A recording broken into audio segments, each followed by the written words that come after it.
Okay, welcome to lesson 5. We are going to continue talking about the family tree of numbers as well as the greatest common factor. 1 second, hold on. Okay, so first let's write down some numbers and let's see where they fit inside the family tree.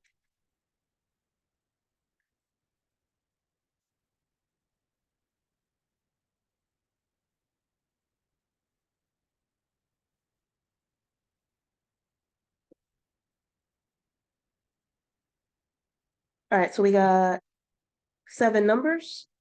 Our family tree really consists of real numbers, rational numbers, integers, whole numbers, natural numbers. But our focus will be on rational, integer, and whole number. Rational, I'll just put an R for it. Integer, I'll put an I for it. And then whole number, I'll just put a W. All right, so I'm gonna start backwards actually. I'm gonna start with the whole numbers. Do you see any whole numbers in our list? Is -4 a whole number? Is 32.89 a whole number? Is -31.05 a whole number? What about 19? I think 19 is a whole number, and hopefully you think too. Is a half a whole number? Is 26 a whole number? Yes. What about -21? No, right? Great. Now remember, all whole numbers are integers. So as soon as we write it down as a whole number, we can write it as an integer. And then let's go back through the list and see if there's any other integers. Is -4 an integer? Yes, it is. Is 32.89 an integer? No, it's not. Is -31.05 an integer? No, it's not. We already have 19. Is a half an integer? No, we already have 26. Is -21 an integer? Yes, it is.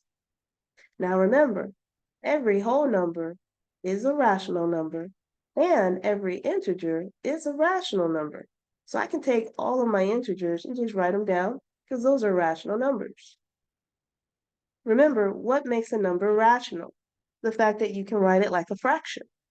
These can be these integers can be written as a fraction because they have a denominator that has an invisible 1. And if I put that 1, you would see it in fraction form, which lets you know that's a rational number. So those are rationals. Let's go through the list again to see if there's any other rational numbers out there. Is 32.89 a rational number? Well, I'm calling it 32.89. That's not his real name. His real name is 32 and 89 hundredths. And once I put the hundreds on it, you can tell, well, that's a mixed number. It's a fraction. It is rational. Is -31.05 rational? Well, what's his real name? -31 and 5 hundredths. So yes, he is, or she is. We already have 19. What about a half? Is it rational? Yep, it's rational. And then we have already have 21 and -21. So notice every number in our list was rational. That's because every number you deal with in 6th grade will be rational. Now in the real world, that's not true because you got irrational numbers and you got some imaginary numbers, which we consider complex numbers. Maybe one day you'll get into the imaginary world depending on how far you go in math. But for today, you were just focused on rational numbers. All right, so that's a nice review of the family tree. Let's come down here and talk about the greatest common factor. To do this, we're going to write some instructions. Write all the factors of the numbers. We'll do 2 at a time. Find the greatest factor the numbers have in common.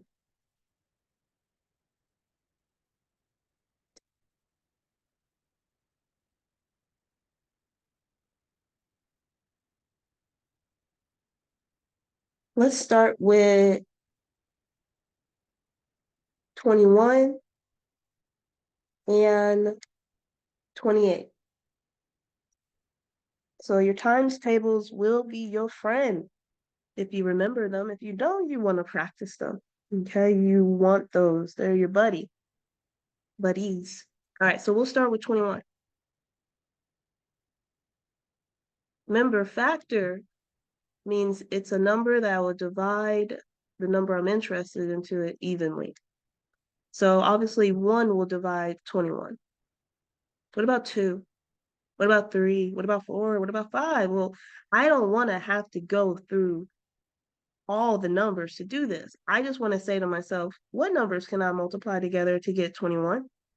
Well, 1 times 21. That's good. What else? 3 times 7. That's good. Any other numbers I can multiply together to get 21? No, right? You believe no? Because I believe no. Okay, I think we're good with 21. What about 28? What numbers can I multiply together to get 28? Well, you got it. 1 times 28. We can start there. All right, what else? Because there's a lot more. I think you know 4 times 7, right? But there's more. What else? So look at 28. Is it an even number? Yes, it's even because it ends in an 8, and 8 is even. All even numbers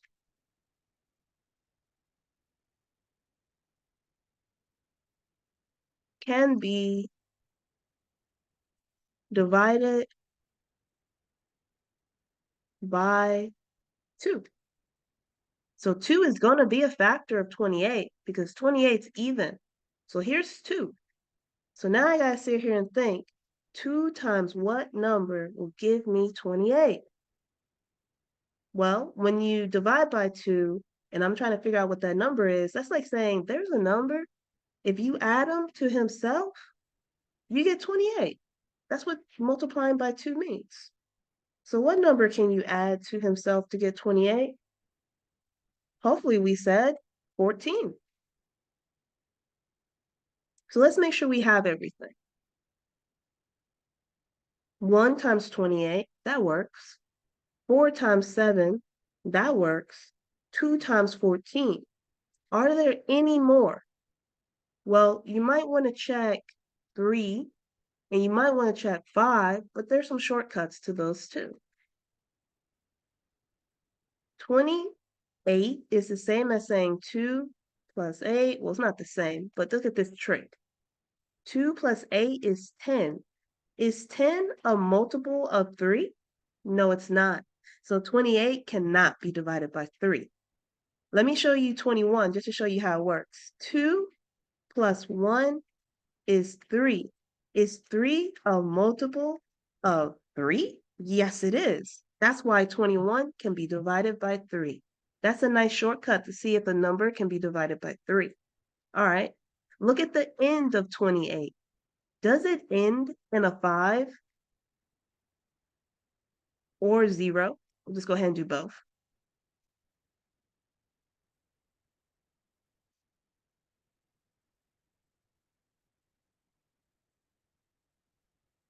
Obviously, no, it ends in an 8. Therefore, it cannot be divided by 5. If it ended on a 5 or 0, it can be divided by 5. If it ends in a 0 only, like if it ends in a 0, it can be divided by 5 and 10.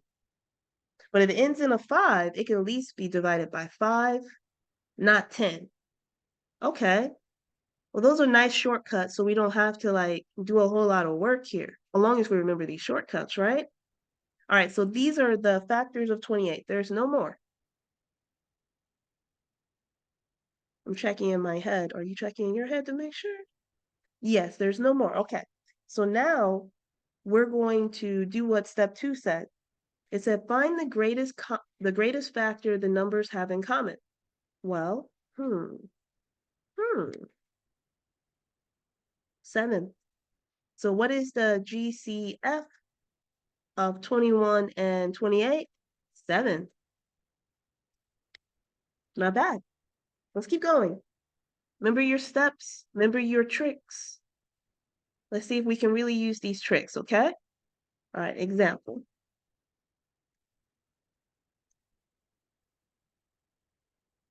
Let's go with 55 and 30. Okay, we'll do 55 first. Of course, 1 times 55 is going to be a factor. It's there. All right, who else is there? 55 ends in a 5, and 5 is not even, so this number cannot be divided by 2. Off to the side, I'll do 5 plus 5, and I'll get 10. This is not a multiple of 3, so it can't be divided by 3. It's not going to be divided by 4. Is it divided by 5? Yes, it ends in a 5. It can be divided by 5. 5 times what number will give you 55? Well, from your times table of the 5s, I hope you remember it was 11. There it is. Now, we can think about 6, 55 divided by 6, divided by 7, divided by 8, divided by 9, divided by 10, and no, they do not work. They weren't in my times table for the 55. Oh, I'm sorry. I didn't have a times table for 55, but in my times table, it was just 5 times 11 to get me 55. So there shouldn't be any more. You agree? Good. All right, so now let's do 30.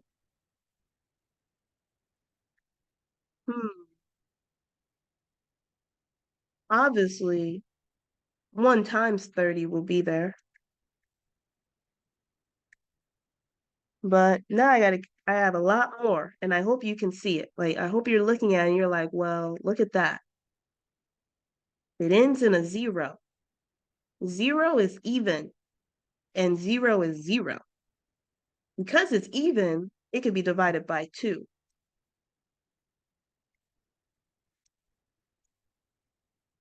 So now you get to say 2 times what number will give me 30? Or you can say, what number can I add to himself to get 30? And we know it's 15. Okay. Now, because it also ends in a 0, 30 can be divided by 10. Well, 10 times what number will give me 30? 3. Oh, got it. Okay. Let's do that little trick again. Even though we are looking at the 3, let's do it off to the side. Let's do 3 plus 0, and we get 3. Is 3 a multiple of 3? Yes. Therefore, 30 can be divided by 3, and it's already in our list. So we're good to go. All right. But it ends in a 0. 30 ends in a 0. So not only can it be divided by 10, but it can be divided by 5. 5 times what number gives you 30? The answer would have been, or it should be, 6. So 1 times 30 gives you 30, 2 times 15, 10 times 3, 5 times 6. Are we missing any? Think about it. Are we missing any? No, right? We are good to go.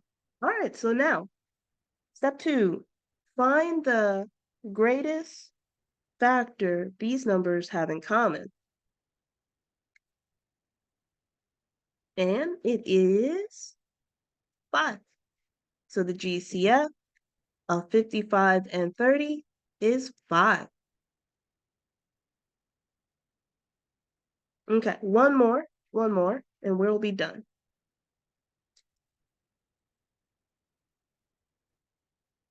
Next time in our next video, we'll go back over least common multiples. We'll split them up. All right, so for this, let's go crazy. Not that crazy. 75 and something exciting. 39. Okay. 75 and 39. Let's start with 75. Well, of course, we'll write 1 and 75. 1 times 75. Very good. It ends in a 5. So we know 2 is not going to be a factor, but 5 will be. Yes? 5 will be a factor. So now we got to figure out 5 times what gives me 75. And I'm not going to assume that you know it. So we'll just come over here and do our long division. 5 can go into 7 one time. 1 times 5 is 5. Subtract, bring down the 5. 5 can go into 25 5 times. 5 times 5 is 25. Subtract, we get a remainder of 0. Very good. Okay, but there's more. Let's keep going. Let's do that trick. 7 plus 5 is 12. Is 12 a multiple of 3? Yes, it is. Therefore, 75 can be divided by 3. And again, let's not assume that we know it. Let's use our long division. So 3 can go into 7 2 times. 2 times 3 is 6. We subtract, we get a 1. Drop down the 5. 3 can go into 15 5 times. 5 times 3 is 15. We get a remainder of 0. So far we have 1 times 75, 5 times 15, 3 times 25. Are there any more?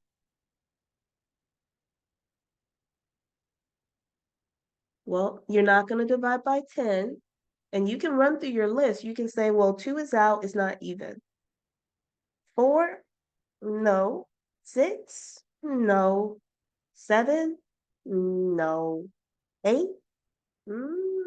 No, because look, 8 times 9 from my times table was 72. No way, right? And if you need an example of 7, 7 times 11 was 77. Nope, nope, nope. What about, oh, obviously not 9 either. And we already said 10 is out. So this is good. These are our factors of 75. All right, what about 39? Well, we got 1 in 39. Can we divide 39 by 2? No, it ends in a 9. That's odd. So 39 is an odd number. All right, let's do that trick. We're running out of room, so let me erase some stuff out my way. You don't have to erase. You just find more room on your paper. 3 plus 9 is 12. Oh, is 12 a multiple of 3? Yes. So 3 is a factor of 39. Okay. And again, let's not assume we know what it is. One day you will. I know what it is. But let's assume we don't. Let's pretend like we don't. And let's use our long division. 3 will go into 3 one time. 1 times 3 is 3. It's 0. We drop down the 9. So 3 into 9, 3 times. 3 times 3 is 9. We get a remainder of 0. So 13. And then we sit here and we think, any other ones?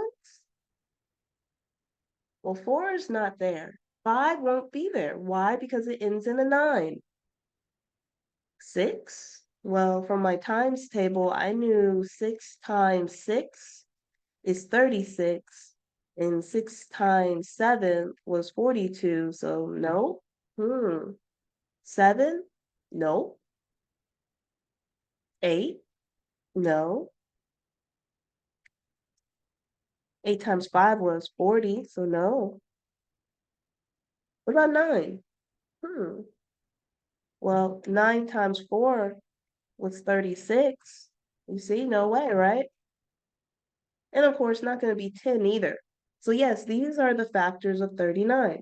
1, 39, 3, 13. So now, let's do the second part. And the second part said, can we find the number, the biggest number that they have in common? Do you see one? Yes. 3. So the greatest common factor of 75 and 39 is 3. Very good. All right, so remember, we're working on the family tree of numbers. We're taking our time learning about the greatest common factor and the least common multiple. So next time we'll review the least common multiple, and then we'll see where we go from there. All right, but thank you for watching. Have a good day.